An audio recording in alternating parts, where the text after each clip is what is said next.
Huminto ang mundo ni Nadia.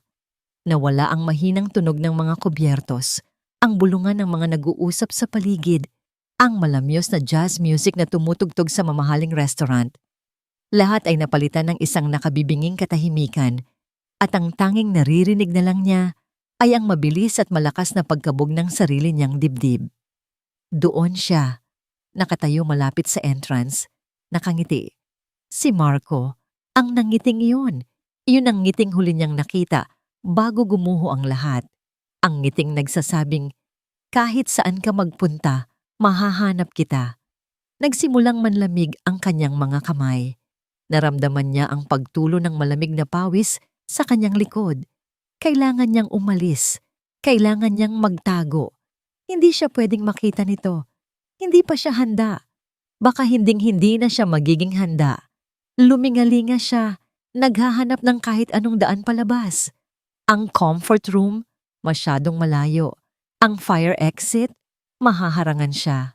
Nagsimula ng maglakad si Marco papasok at kasabay niyon ay ang pagpanik ng sistema ni Nadia. Wala sa isip. Sa isang kilos na dala ng purong takot, yumuko siya. Dumula siya pababa mula sa kanyang upuan, sa ilalim ng mesa. Doon, sa dilim na amoy mamahaling carpet at leather, sinubukan niyang pakalmahin ang kanyang paghinga. Niyakap niya ang kanyang mga tuhod, ipinikit ng mariin ang kanyang mga mata. Huwag kang tumingin dito, bulong niya sa kawalan. Huwag, please. Isang kalabog.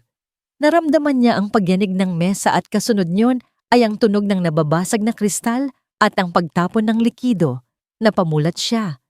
Sa ilalim ng malabong ilaw mula sa itaas, nakikita niya ang isang maitim at basang mantsa na kumakalat sa carpet.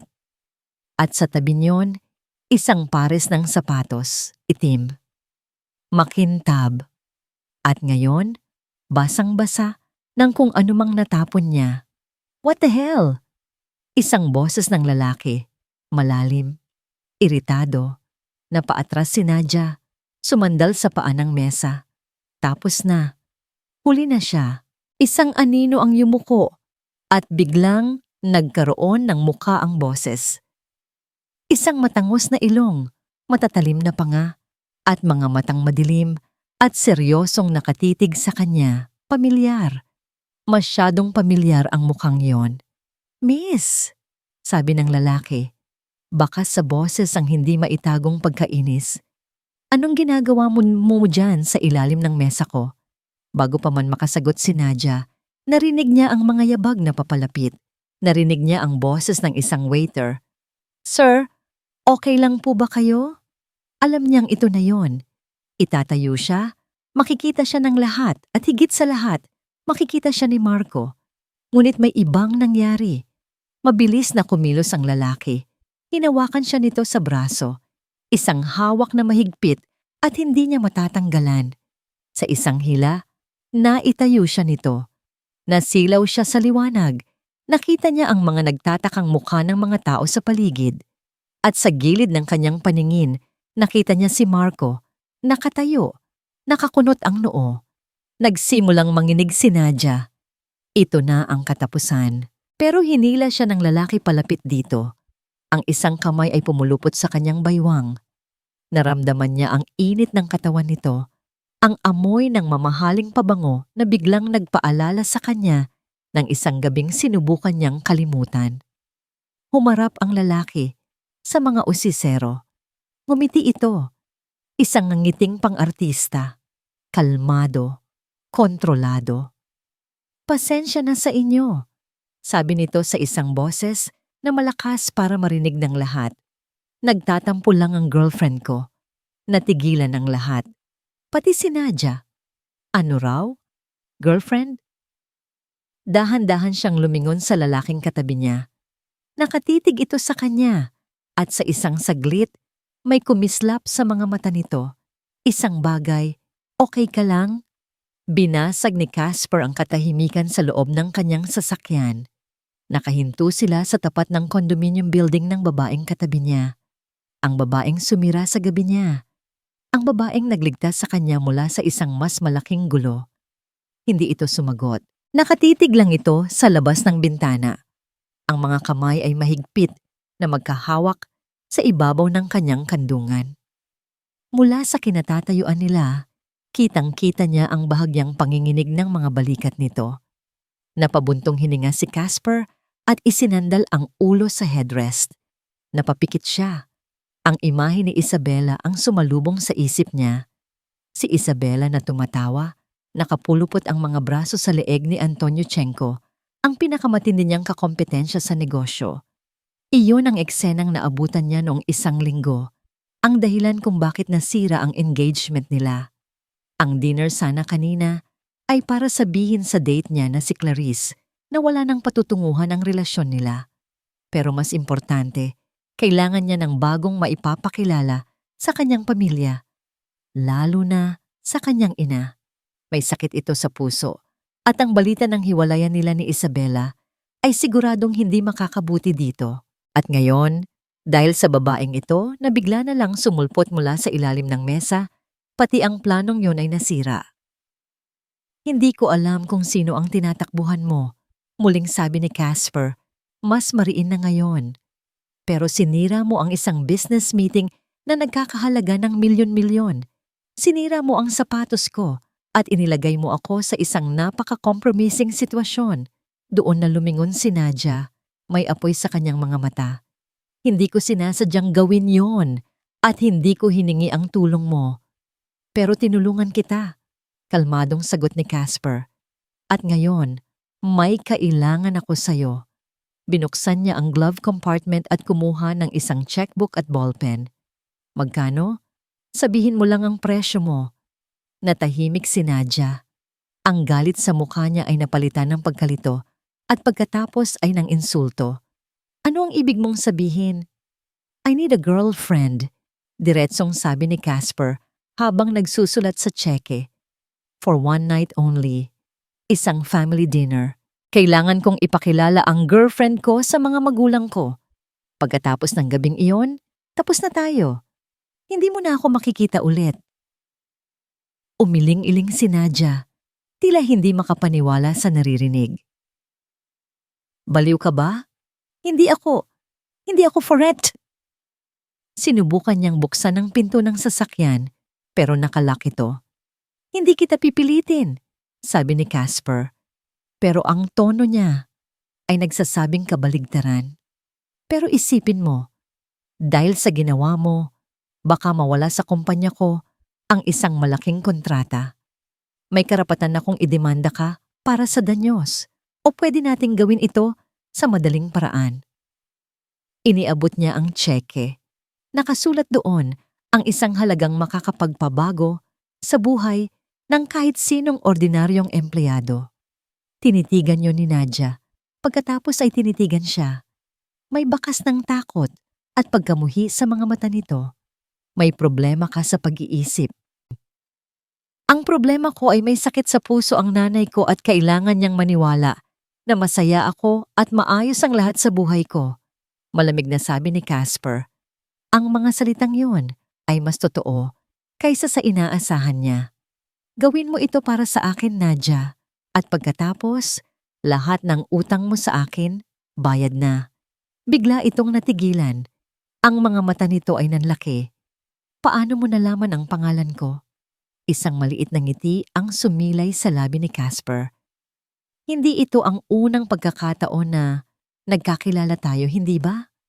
Nakita niya ang pamumula ng mga pisngi nito, ang pag-iwas nito ng tingin. Naaalala nito. Siyempre, naaalala nito kung paanong hindi rin niya makalimutan. Ang babae sa bar. Ang babaeng may pinakamalungkot na mga mata pero may pinakamatamis na halik. Ang babaeng kasama niya ng isang gabi at paggising niya kinaumagahan ay wala na. Ito ang tunay na dahilan. Nang makita niya ito sa ilalim ng mesa, nagulat, takot. Pero nandoon pa rin ang tapang sa mga mata nito. Alam niyang hindi lang ito basta pagkakataon. Gawin mo ito. Ulit niya. Mas mahina na ngayon ang boses. At pagkatapos nito, hindi na tayo magkikita pa. Pangako. Ang pangakong yon ang tila bumasag sa lahat ng pag-aalinlangan ni Nadia. Ang pangakong mawawala na siya sa buhay nito. Para sa isang taong tumatakbo, iyon ang pinakamagandang alok na maririnig nito. Huminga ito ng malalim. Ang mga kamay nito ay kumuyoom. Fine, sabi nito sa nanginginig ngunit desididong boses. One dinner. Then you will delete my number and forget you ever met me. Ngumisi si Casper. Kinuha niya ang kamay nito at inilagay doon ang tseke. Bawat metro na tinatakbo ng sasakyan ni Casper ay isang dagok sa kumakabang dibdib ni Nadia.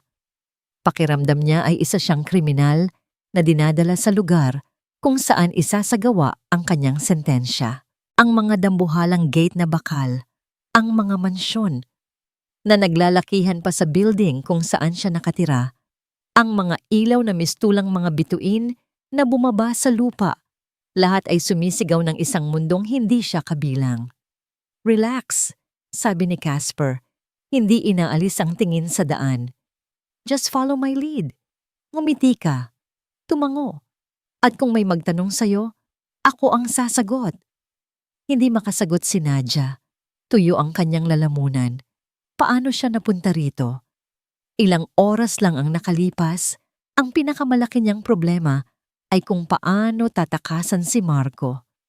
Ngayon, problema niya kung paano magpapanggap na kasintahan ng isang CEO sa harap ng pamilya nito. Huminto ang sasakyan sa harap ng isang puting bahay na may mga haliging kasing taas ng mga puno. Bumaba si Casper at mabilis na umikot para pagbuksan siya ng pinto. Ang lamig ng hangin ng gabi ay dumampi sa kanyang balat. Nanginginig siya, pero hindi lang dahil sa lamig. Here, sabi ni Casper. Hinubad nito ang kanyang mamahaling itim na coat at maingat na ipinatong sa kanyang mga balikat. Nagulat si Nadia sa kilos na yon. Ang init mula sa damit, na may amoy pa rin ng pabango nito, ay tila isang yakap. Idinikit ni Casper ang kanyang bibig sa tainga ni Nadia. Ang mainit nitong hininga ay nagpatindig ng kanyang mga balahibo. My father's name is Roberto. He's a retired businessman. My mother is Elvira. She's a painter. Mahilig siya sa mga bulaklak. Just remember that. Tumango lang siya, hindi magawang magsalita. Hawak-hawak siya ni Casper sa baywang habang sabay silang naglakad, papasok sa dambuhalang pinto na bumukas na tila may mahika. Ang una niyang napansin ay ang sahig na gawa sa kumikinang na marmol at ang chandelier na nakasabit sa itaas na parang isang araw na gawa sa mga diamante. Isang babaeng nasa mga 60 anyos, may maamo at mabait na mukha, ang agad na sumalubong sa kanila. Sa likod nito ay isang lalaking may kaparehong edad, matikas ang tindig at may mga matang matalas at mapanuri. Casper anak, sabi ng babae, ang boses ay puno ng pagmamahal. Niyakap nito si Casper bago bumaling sa kanya. And you must be Nadia. You are even more beautiful in person. Hinawakan ni Ginang Elvira Alcantara ang kanyang dalawang kamay. Ang init ng mga palad nito ay nakakagulat. Pasensya ka na sa anak ko, ha? Bigla-bigla ka na lang isinama rito. Okay lang po, ma'am. Tita, nauutal na sabi ni Nadia. Isang matamis na ngiti ang isinukli nito. Finally, bulong nito, sapat lang para marinig nilang dalawa ni Casper. Our Casper brought home a real gem. Pakiramdam ni Nadia ay umakyat lahat ng dugo sa kanyang mukha. Ang dinner ay isang mahabang pagpapanggap. Umupo siya sa tabi ni Casper, naramdaman ang bigat ng bawat tingin mula sa ama nito. Si Casper, sa kabilang banda, ay parang isang batikang aktor. Nagsalaysay ito ng isang kwentong imbento kung paano sila nagkakilala sa isang art gallery, kung saan pareho daw nilang nagustuhan ang isang painting. Puno ng mga detalye ang kwento, mga detalye na pati si Nadia ay napapaniwala. At alam niyo ba, Dad, Mom? Sabi ni Casper habang inaakbayan siya. Si Nadia pala, she's a very talented graphic designer. Ikinuwento niya sa akin ang mga pangarap niya. At doon ako unang nahulog sa kanya. Sa ilalim ng mesa, marahang sinipa ni Nadia ang paa ni Casper. Pero ngumiti lang ito lalo. Sa isang iglap, habang pinagmamasdan niya ang masayang tawanan ng mag-asawang Alcantara dahil sa mga biro ni Casper, naramdaman ni Nadia ang isang bagay na hindi pamilyar. Isang bagay na mainit at magaan.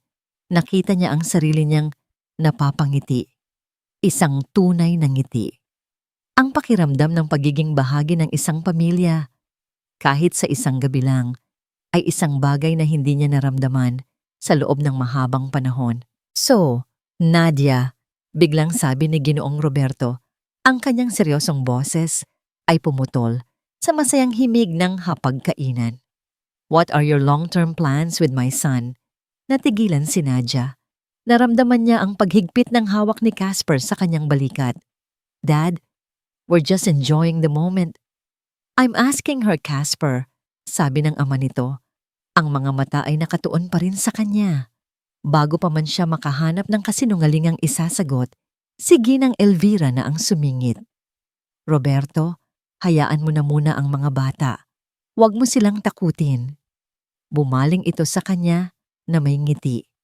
Iha, alam kong biglaan, sabi nito sa isang malambing na boses. Pero gusto ka naming isama sa anniversary trip ng pamilya sa Palawan next week. Nabitawan ni Nadia ang kanyang tinidor. Gumawa ito ng malakas na kalansing nang bumagsak ito sa kanyang plato. Tumingin siya kay Casper at ang nakita niya sa mga mata nito ay ang parehong gulat at panik na nararamdaman niya. Palawan? Iyon ang unang salitang namutawi sa bibig ni Casper nang makapasok sila sa loob ng sasakyan. Ang katahimikan sa pagitan nila ni Nadia ay mas matindi pa kaysa kanina. Hindi siya makapaniwala. Ang plano ay simple lang, isang dinner. Ipakilala si Nadia, ipakita sa mga magulang niya na okay siya. At tapos. Pero ang kanyang ina, sa kanyang walang hanggang pagiging mapagmahal at bahagyang pagiging mapilit, ay naghagis ng isang bombang hindi niya inaasahan. Isang linggong family trip, kasama si Nadia. Imposible. Hindi ka pwedeng sumama, agad na sabi ni Casper. Huwag kang mag-alala, ako ang bahalang gumawa ng palusot. Lumingon siya kay Nadia. Akala niya ay makikita niya ang gumaan na pakiramdam sa mukha nito. Pero iba ang nakita niya. Nakatitig lang ito sa kanya. Ang mga mata ay blangko, walang emosyon. Good, mahinang sabi nito. Because this whole thing is insane. May kung anong kumirot sa dibdib ni Casper sa lamig ng boses nito. Inis. Oo, inis lang siguro yon. Look, I'm sorry, sabi niya. Sinubukang pagaanin ang tono. My mother, she gets excited. Hindi ko rin inaasahan yon. Hindi pa rin ito umimik. Nagpatuloy si Casper sa pagmamaneho. Ang ilaw mula sa mga poste sa daan ay sunod-sunod na dumadaan sa mukha ni Nadia. At sa bawat anino at liwanag na yon, nakikita niya ang pagod nito. Nakita niya ang bakas ng takot na pilit nitong itinatago kanina. Sa kabila ng lahat ng gulo, hindi niya maikakaila. Humanga siya rito. Kung paano nito sinakyan ang mga kasinungalingan niya, kung paano nito nakuha ang loob ng kanyang ina sa isang nangiti lang, kung paano ito nanatiling kalmado sa ilalim ng mapanuring tingin ng kanyang ama. She did great. Too great in fact. Nang hindi na niya matiis ang katahimikan, bigla niyang itinigil ang sasakyan sa gilid ng isang tahimik na kalsada. Napatingin sa kanya si Nadia, nagulat. Bakit tayo huminto? Hindi siya sumagot. Sa halip tinitigan niya ito. Tinitigan niya ang mga mata nitong laging may bahid ng lungkot. Ang mga labi nitong bahagyang nakaawang. Ang isang hibla ng buhok na nalaglag sa mukha nito. You did a good job tonight. Halos pabulong niyang sabi. I just did what you paid me to do. Mabilis nitong sagot. Umiwas ng tingin. No? Sabi ni Casper. You did more than that. Nakita ko kung paano kang ngumiti sa mga kwento ni Mama. Iyon. Totoo yon, hindi ba? Hindi ito nakasagot. Dahan-dahan, inabot ni Casper ang kanyang kamay at hinawi ang hibla ng buhok sa mukha nito. Naramdaman niya ang bahagyang pag-igtad nito sa kanyang pagdampi pero hindi ito lumayo. Nadja, sabi niya, ang sarili niyang boses ay nagulat sa kung gaano kaseryoso at kasinsero ang tunog. Thank you. At bago pa man maproseso ng kanyang isip ang kanyang ginagawa, at bago pa man makaiwas si Nadja, ginawa na niya. Ikiniling niya ang kanyang ulo at hinalikan ito. Hindi ito isang halik na pilit. Hindi ito bahagi ng plano. Hindi ito pagkukunwari. Malambot. Mabagal. Sa simula ay may pag-aalinlangan.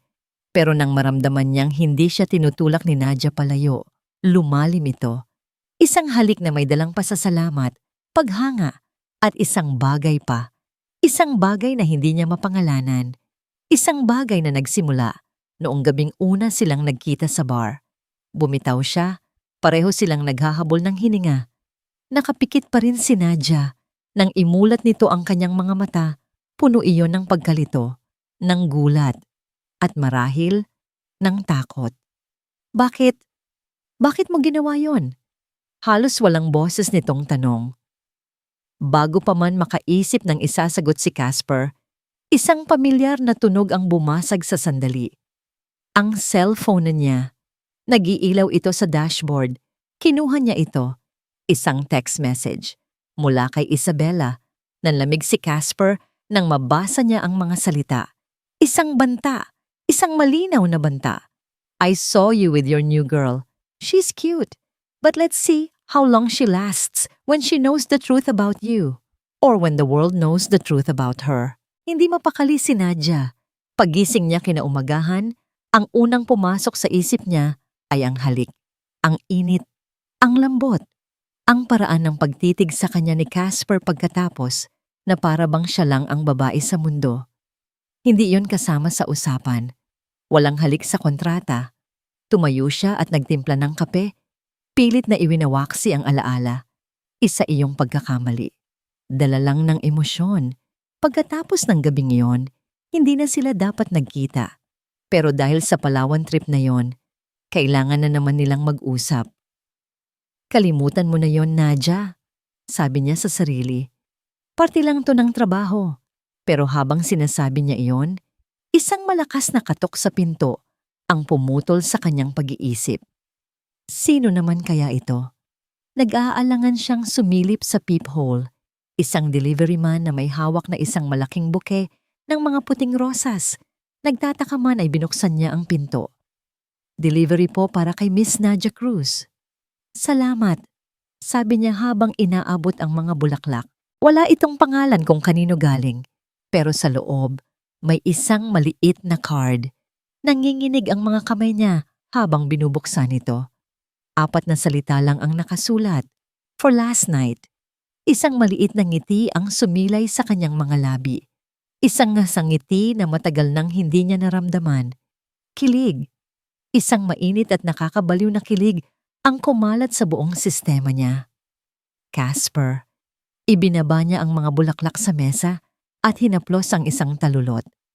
Marahil ay hindi naman masama kung hahayaan niyang maramdaman ito, kahit sandali lang. Marahil hindi lahat ng bagay ay kailangang maging komplikado.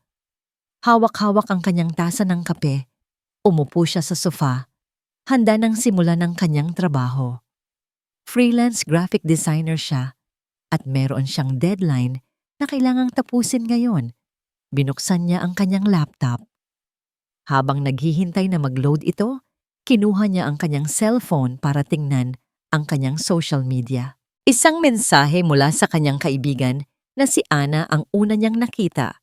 Walang hi o hello. Isang link lang. At sa ilalim nito, isang tanong. Nadja, ano to? Kinabahan siya bigla. Anong ibig sabihin ni Ana? Pinindot niya ang link. Dinala siya nito sa isang anonymous blog post. Ang pamagat pa lang ay para na siyang sinampal. Ang madilim na sikreto ng aspiring designer na si Nadja Cruz. Nanigas si Nadja sa kanyang kinauupuan. Nagsimulang manlabo ang kanyang paningin habang binabasa niya ang bawat salita. Nakasulat doon ang isang kwentong imbento, isang baluktot na bersyon ng relasyon nila ni Marco. Pinalabas siyang isang gold digger, isang babaeng ginamit lang si Marco para sa pera at koneksyon. Nakasulat doong siya ang nakipaghiwalay nang makahanap siya ng mas mayaman. May mga screenshot pa ng mga pribadong text messages nila na iniba ang konteksto.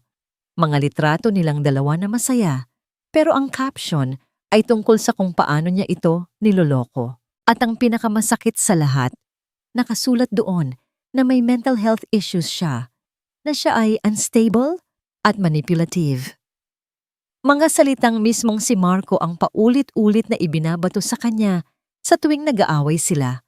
Mga salitang pinaniwalaan niya tungkol sa sarili niya sa loob ng mahabang panahon. Nabitawan niya ang kanyang cellphone. Bumagsak ito sa sahig. Hindi siya makahinga. Pakiramdam niya ay nalulunod siya, pero walang tubig sa paligid. Nag-scroll siya pababa sa comment section gamit ang kanyang laptop. Ang bawat komento ay isang patalim na tumutusok sa kanyang puso. Kaya pala, mukha pa lang, mukhang pera na. Kawawa naman yung ex-boyfriend, mukhang disenteng tao pa naman. Mental health card pa more, palusot ng mga malalandi. Sino kaya ang bago niyang biktima ngayon? Ang mundo ni Nadia ay gumuho sa isang iglap. Ang kaunting pag-asa na nagsimulang tumubo sa kanyang puso, kanina lang ay biglang dinurog at ginawang abo. Ito na naman, ang bangungot. Paulit-ulit na lang, ang pakiramdam na hinuhubaran ka sa harap ng buong mundo. Ang kahihiyan, ang sakit. Nagsimulang mag-init ang kanyang mga mata. Sunod-sunod na pumatak ang kanyang mga luha sa keyboard ng laptop. Niyakap niya ang kanyang mga tuhod, tulad ng ginawa niya sa ilalim ng mesa noong nakaraang gabi. Gusto niyang magtago. Gusto niyang mawala. Ding-dong. Ang tunog ng doorbell ay parang isang putok ng baril sa nakabibinging katahimikan ng kanyang apartment. Hindi siya gumalaw. Ayaw niyang makita ni Numan. Ayaw niyang makita ang awa sa mga mata nila. Ding-dong. Ding-dong. Mas malakas. Mas mapilit. Nanginginig siyang tumayo at dahan-dahang lumapit sa pinto. Sumilip siya sa peephole. Ang puso niya ay tila huminto sa pagtibok. Si Casper. Nakatayo siya doon, hindi sa anyo ng isang mayabang na CEO, kundi may bakas ng pag-aalala at galit sa kanyang mukha. Hawak nito ang kanyang cellphone at ang screen nito ay nakabukas sa parehong blog post na sumisira sa kanyang buhay. Nadia, narinig niyang sabi nito mula sa labas. Ang boses ay seryoso at mababa. We need to talk. Now. Binuksan ni Nadia ang pinto. Ang nakita ni Casper ay hindi ang babaeng matapang at palaban na nakasagutan niya sa kotse o ang babaeng mahusay umarte na nakasama niya sa hapunan. Ang nakita niya ay isang basag na babae.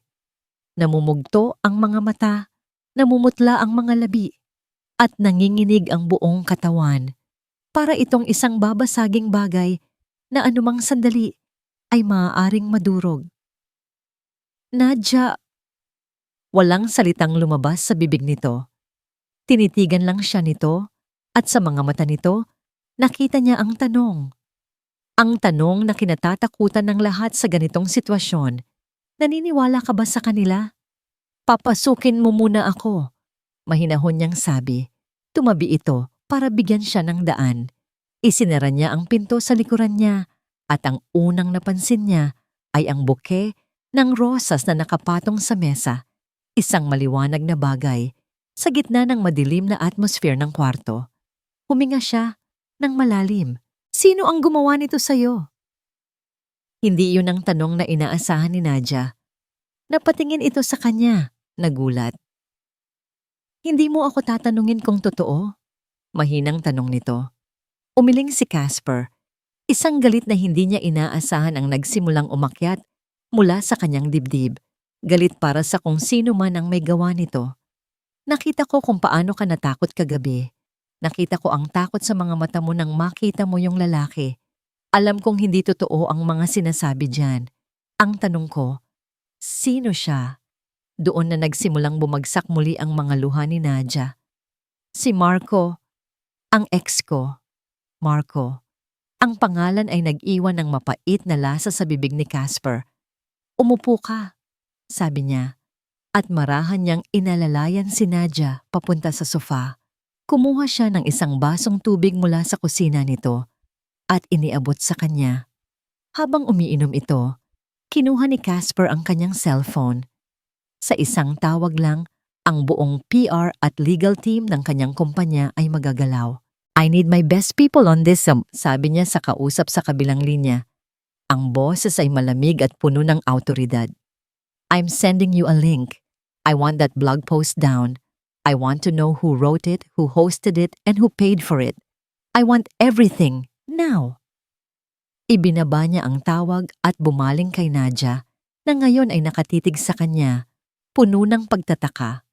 Ganyan lang? Tanong nito. That's the easy part, sagot ni Casper. Umupo siya sa tabi nito, pero may sapat na distansya sa pagitan nila. Ang mahirap ay ang susunod. People will talk, the damage has been done. Pero hindi ibig sabihin yan. Hahayaan na lang natin. Tumingin siya sa mga mata nito. Hindi kita iiwan sa gitna nito, Nadia. Katahimikan.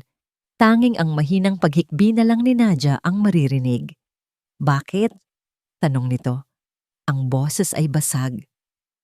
Bakit mo to ginagawa? Hindi mo naman ako kaano-ano. Napabuntong hininga si Casper. Ito na siguro ang tamang pagkakataon. Kung gusto niyang pagkatiwalaan siya nito, kailangan niyang maging tapat. Dahil alam ko ang pakiramdam ng maloko, panimula niya.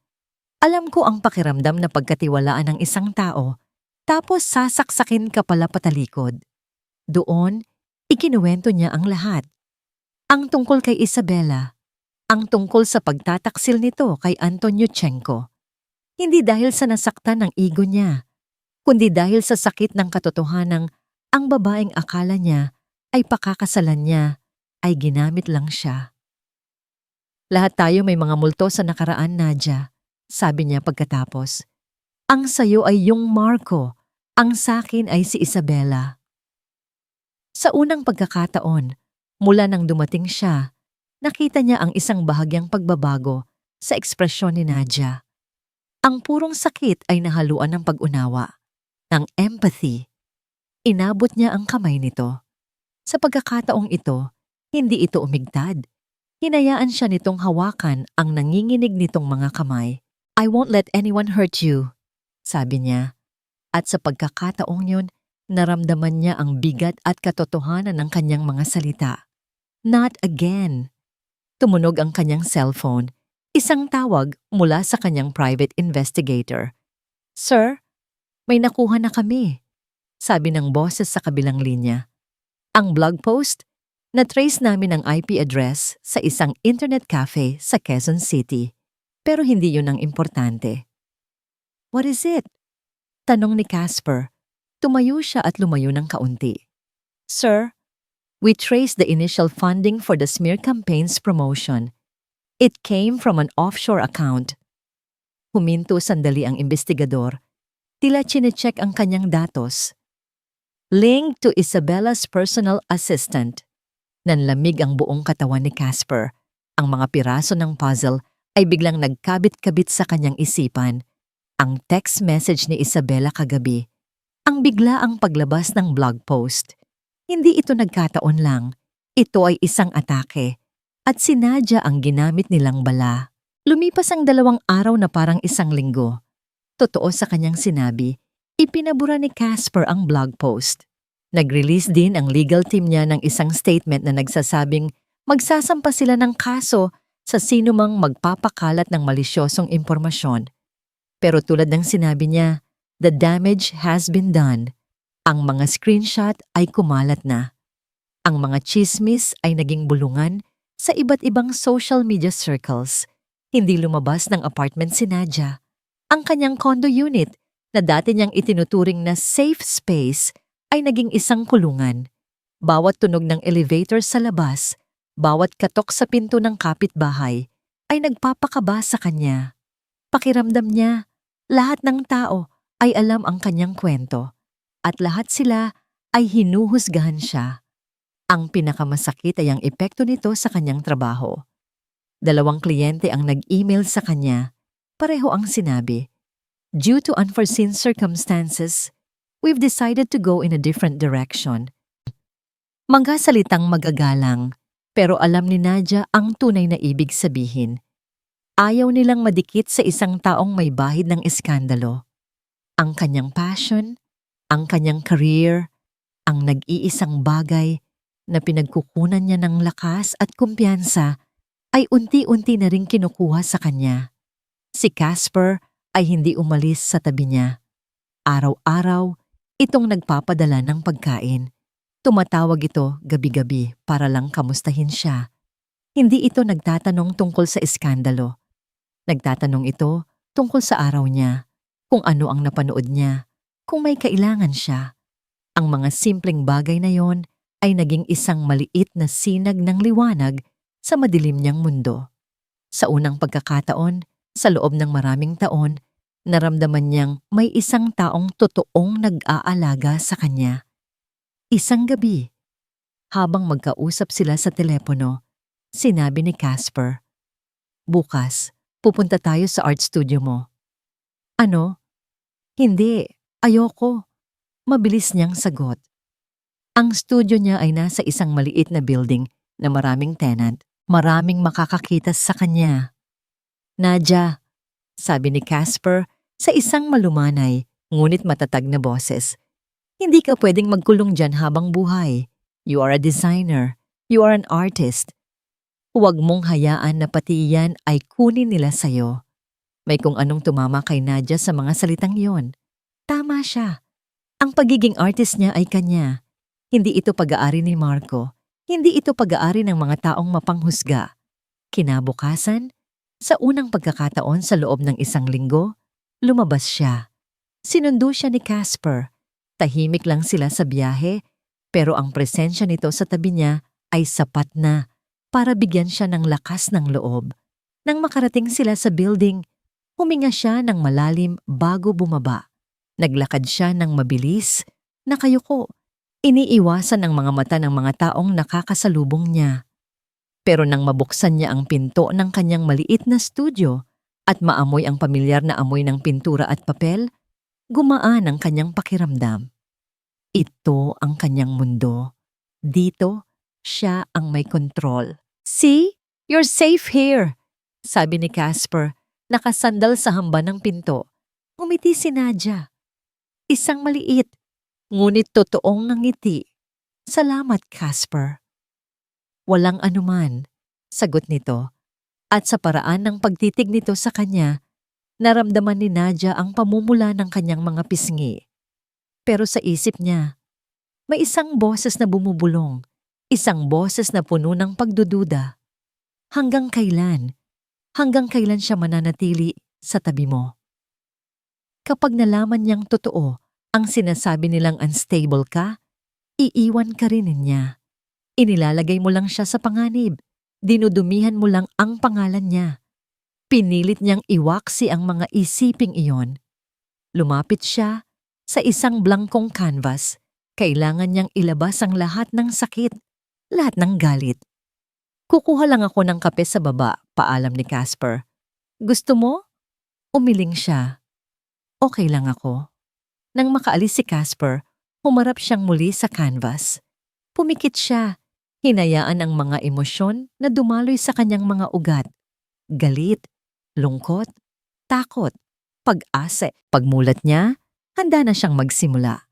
Naglakad siya palabas ng studio para kumuha ng tubig sa dispenser sa hallway. Nang papasok na siya pabalik, isang anino ang humarang sa kanyang daraanan. Nanlamig ang kanyang buong katawan. Kilala niya ang tindig na yon. Kilala niya ang nangisi sa mga labing iyon. Nakatayo sa harap niya, nakaharang sa pinto ng kanyang ligtas na lugar, ay ang bangungot na pilit niyang tinatakasan. Si Marco. "Miss me, babe?" sabi nito. Ang boses ay puno ng panunuya.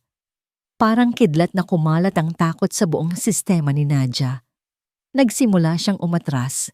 Ang mga kamay ay nanginginig habang kinakapa ang cellphone sa kanyang bulsa. "Anong ginagawa mo rito?" Naitanong niya. Ang boses ay halos hindi marinig. Bakit? Bawal na bang bisitahin ang paborito kong artist? Sarkastikong sabi ni Marco. Humakbang ito palapit sa kanya at sa bawat hakbang nito ay isang hakbang paatras ang ginagawa niya. Nakita ko ang mga balita. Mukhang nahanap mo na agad ang bago mong sugar daddy. Mabilis ka talaga, ano? Umalis ka na, sabi ni Nadia. Mas malakas na ngayon. Nahanap na niya ang cellphone na niya. Hindi pa ako tapos, sabi ni Marco. Ang nangiti sa kanyang labi ay nawala at napalitan ng isang mapanganib na tingin. Hindi mo ba nagustuhan ang regalo ko? Isang paalala lang yon, Nadia. Isang paalala na kahit kailan, hindi ka makakatakas sa akin. Bago pa man makasagot si Nadia, isang boses ang pumutol sa tensyon. May problema ba dito? Pareho silang napalingon. Nakatayo sa dulo ng hallway si Casper. Hawak nito ang 2 tasa ng kape, pero ang kanyang mga mata ay hindi nakatingin sa mga ito. Nakapako ang mga ito kay Marco. Matalim at nagbabaga. Nakahinga ng maluwag si Nadia. Casper. Naglakad si Casper palapit. Ang bawat hakbang ay kalmado at may bigat. Inilapag niya ang mga tasa ng kape sa isang maliit na mesa sa gilid. Hindi niya inalis ang kanyang tingin kay Marco. Sino ka? Tanong ni Casper. Ang boses ay malamig na parang yelo. Ngumisi si Marco. Ako? Ako yung nagmamay-ari ng lahat ng sinira mo. Lumapit ito kay Nadia at sinubukang hawakan ang braso nito, pero mabilis itong hinarangan ni Casper. Don't touch her, mariing sabi ni Casper. At sino ka para sabihan ako niyan? Hamon ni Marco. Ang bago niyang tagapagligtas? Nag-init ang ulo ni Casper. Ang pagnanais na suntukin ang pagmumukha ni Marco ay napakalakas, pero pinigilan niya ang sarili. Hindi ito ang lugar. Hindi ito ang paraan. Sa gitna ng kanilang pagtatalo, nag-vibrate ang cellphone sa bulsa ni Casper. Hindi niya ito pinansin, pero nag-vibrate ito ulit at ulit. Excuse me, sabi ni Casper, hindi inaalis ang tingin kay Marco. Kinuha niya ang cellphone at tiningnan ang screen. Isang email mula sa kanyang investigador. Ang subject, urgent, audio file. Na-curious siya. Binuksan niya ang email at nakita ang isang audio attachment. Isinaksak niya ang kanyang wireless earphone sa isang tainga at pinindot ang play. Ang narinig niya ay nagpatigil sa pag-ikot ng kanyang mundo. Isang pag-uusap. 2 boses. Ang unang boses ay kay Marco. Pamilyar na ngayon sa kanya. Gagawin ko, basta siguraduhin mong darating ang bayad. At ang pangalawang boses, ang boses na minsan niyang minahal. Ang boses na nagdulot sa kanya ng matinding sakit. Si Isabella. Don't worry about the money, Marco. Just ruin her. Make sure Casper sees her as damaged goods, then he'll come running back to me. Isang malamig na galit ang bumalot sa buong pagkatao ni Casper. Hindi lang pala ito simpleng paninira. Ito ay isang sabwatan, isang plano na ginawa ng 2 taong parehong nasaktan ng ego. Ginamit nila si Nadia na parang isang pawn sa kanilang maruming laro. Inalis ni Casper ang earphone sa kanyang tainga. Tumingin siya kay Marco, pero iba na ang tingin niya ngayon. Hindi na ito simpleng galit. Ito ay pagkasuklam. You're pathetic! Mahinang sabi ni Casper. Tumawa si Marco. Look who's talking. No, sabi ni Casper. Itinaas niya ang kanyang cellphone. You might want to hear this. In-off niya ang Bluetooth at pinindot muli ang play. Pero ngayon, sa max volume, ang tunog ay umalingaw-ngaw sa tahimik na hallway. Malinaw, hindi maikakaila. Ang boses ni Isabella, ang mga salita niya, ang plano. Natigilan si Marco. Ang kulay ay unti-unting nawala sa kanyang mukha. Tumingin siya sa cellphone, pagkatapos ay kay Casper, pagkatapos ay kay Nadia, na nakatayo sa likod ni Casper. Ang mga mata ay nanlalaki sa gulat at hindi makapaniwala. Just ruin her. Umulit ang boses ni Isabella mula sa speaker. Make sure Casper sees her as damaged goods. Then he'll come running back to me. Tapos na ang laro. Narinig ni Nadia ang lahat. Mula sa likod ni Casper, bawat salita mula sa audio recording ay parang mga karayom na tumusok sa kanyang pandinig at dumiretso sa kanyang puso. Ang boses ni Marco. Ang boses ng isang babaeng hindi niya kilala. Si Isabella. Ang ex-fiancé ni Casper. Just ruin her. Damaged goods. He'll come running back to me. Ang kanyang eskandalo. Ang kanyang sakit. Ang kanyang kahihiyan. Hindi lang pala ito gawa ng isang mapaghiganting ex-boyfriend. Isa pala itong plano. Isang transaksyon. Isa siyang collateral damage sa isang laro ng dalawang taong hindi niya kilala. Ang sahig sa ilalim ng kanyang mga paa ay tila gumuho. Nawala ang ingay sa paligid. Hindi na niya marinig ang pag-uusap ni na Casper at Marco. Ang nakikita na lang niya ay ang pagbabago ng ekspresyon sa mukha ni Marco. Mula sa pagiging mayabang, naging gulat. At ngayon ay purong takot. Pero wala siyang maramdamang saya. Wala siyang maramdamang tagumpay. Ang nararamdaman lang niya ay pagod. Isang nakakapanghina at malalim na pagod. Siya ang dahilan. Kung hindi lang siya pumasok sa buhay ni Casper, hindi ito mangyayari. Kung hindi lang niya tinanggap ang alok nito, tahimik sana ang buhay niya ngayon. Masakit, pero tahimik. Ngayon, nadamay pa niya ang isang taong ang tanging ginawa lang ay tulungan siya. Ang pangalan ni Casper, ang reputasyon nito, ay maaaring madungisan dahil lang sa koneksyon nito sa kanya. Isang damaged goods. Tumalikod si Nadia. Dahan-dahan siyang pumasok sa kanyang studio at isinara ang pinto. Iniwan ang dalawang lalaki sa labas. Sumandal siya sa pinto. At doon, sa katahimikan ng kanyang munting mundo, bumuhos ang lahat ng emosyon. Hindi na luha, kundi isang pakiramdam ng kawalan. Isang malaking butas sa kanyang dibdib. Maya-maya, narinig niya ang pagbukas ng pinto. Pumasok si Casper, mag-isa. Nadia, tumingala siya. Nakita niya ang pag-aalala sa mukha nito. Nakita niya ang awa at iyon ang huling bagay na gusto niyang makita. Umalis ka na, mahinang sabi niya. Nagulat si Casper. Ano? Hindi kita iiwan. Umalis ka na, Casper. Ulit niya. Mas malakas na ngayon. Tumayo siya at hinarap ito. Hindi mo ba nakikita? Gulo lang ang dala ko sa'yo. Dahil sa akin, nagkaroon ka ng kaaway.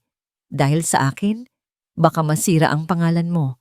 Lahat ng ito, kasalanan ko. Hindi yan totoo, Nadia. Sila ang may kasalanan. Pero ako ang dahilan. Sigaw niya. Ang boses ay basag. Lumapit siya sa kanyang bag. Kinuha ang tseke na ibinigay nito sa kanya. Ang tseke na hindi pa niya ipinapalit. At inihagis ito sa didibdib ni Casper. This was all a mistake, sabi niya. Ang bawat salita ay puno ng lamig. The deal is off. I'm done. Nadia, please, wag mong gawin to. Pagmamakaawa ni Casper, sinubukang abutin ang kanyang kamay. Pero umiwas siya. Tapos na ang usapan. Kunin mo ang pera mo at umalis ka na. Kalimutan mo nang nakilala mo ako. Yun naman ang plano mula sa simula, hindi ba? Ang sakit sa mga mata ni Casper ay halos bumasag sa determinasyon niya. Pero kailangan niyang gawin ito para sa kanya. Para iligtas ito mula sa kanya. Please leave! Halos pabulong niyang sabi. Tumagal ng ilang segundo bago gumalaw si Casper. Dahan-dahan niyang dinampot ang tseke sa sahig. Tinitigan siya nito sa huling pagkakataon. Ang mga mata ay puno ng lungkot. At pagkadismaya, bago ito tumalikod at lumabas ng pinto. Nang marinig niya ang pagsara ng pinto, doon na bumigay ang kanyang mga tuhod. Napaupo siya sa sahig, sa gitna ng kanyang mga canvas at pintura. Mag-isa. Dito nagsimula ang lahat. sa isang studio at dito rin pala magtatapos. Kinagabihan, sa dilim ng kanyang apartment, hinila ni Nadia ang isang malaking maleta mula sa ilalim ng kanyang kama. Inilagay niya roon ang ilang damit, ang kanyang sketchbook, at wala nang iba. Sumulat siya ng isang maikling liham para sa may-ari ng apartment. Nagsasabing aalis na siya. Iniwan niya ang susi sa ibabaw ng mesa. At sa kalaliman ng gabi, dala ang isang maleta at isang basag na puso. Lumabas si Nadia sa pinto, hindi alam kung saan pupunta. Ang tanging alam niya lang ay kailangan niyang lumayo. Hindi tinanggap ni Casper ang pagkatalo. Pagkaalis niya sa studio ni Nadia, hindi galit ang naramdaman niya, kundi isang malalim na lungkot at determinasyon. Naiintindihan niya kung bakit ito ginawa ni Nadia. Itinutulak siya nito palayo dahil sa tingin nito, iyon ang tamang gawin para protektahan siya. Pero nagkakamali ito. Ang unang ginawa ni Casper ay tapusin ang laban. Tinawagan niya ang kanyang abogado at ipinadala ang audio recording. Kinabukasan, isang formal na anunsyo ang inilabas. Ang Alcantara Corp ay magsasampa ng kasong sibil laban kay Isabela Sandoval at Marco Villanueva para sa conspiracy to commit defamation and intentional infliction of emotional distress laban kay Nadia Cruz. Hindi lang yon. Ipinadala niya ang kopya ng recording sa board of directors ng kumpanyang pinagtatrabahuhan ni Isabela.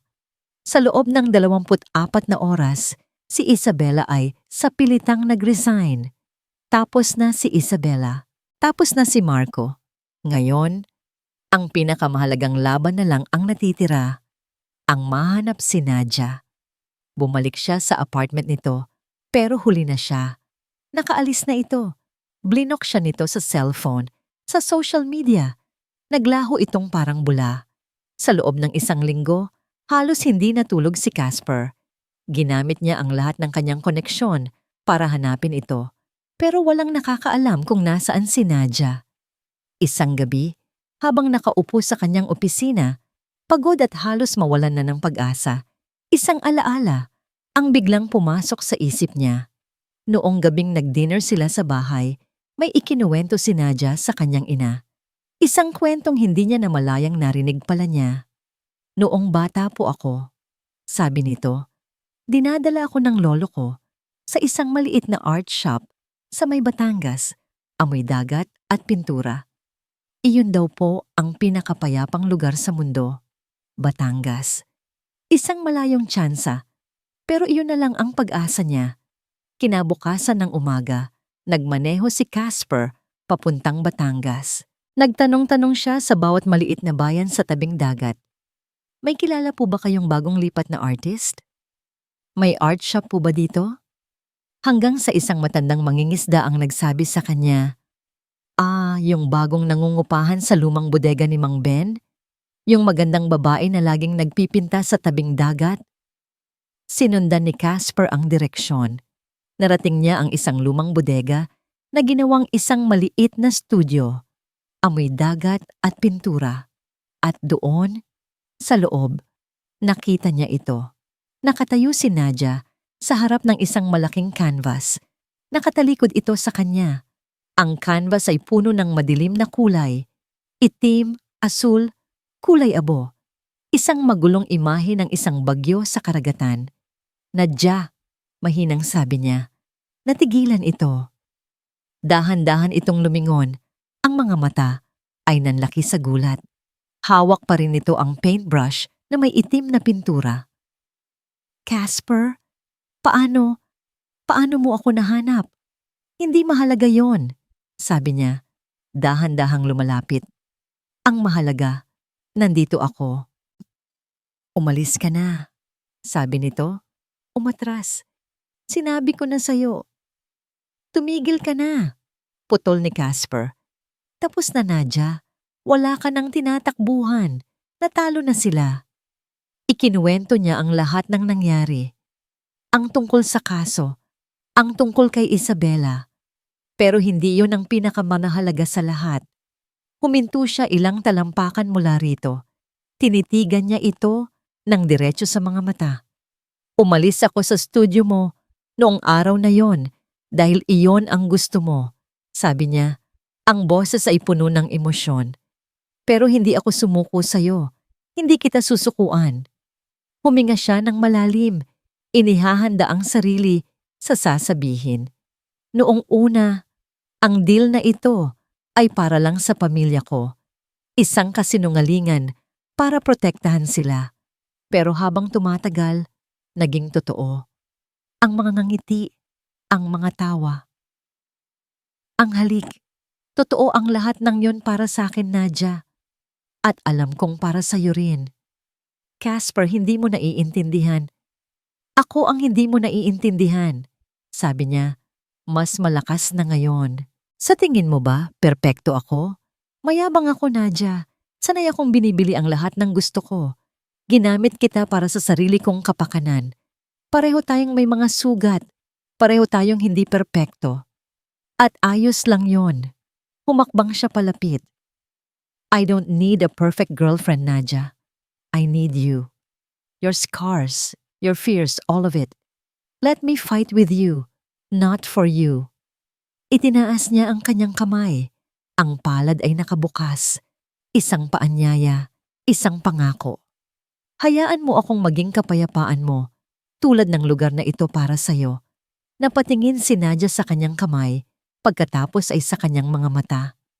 Nagsimulang mamuo ang mga luha sa gilid ng mga mata nito. Mga luhang hindi nadala ng sakit, kundi ng pag-asa. Dahan-dahan, dahan-dahan na parang isang iglap na maaaring masira anumang oras. Itinaas nito ang kanyang nanginginig na kamay at ipinatong ito sa palad niya.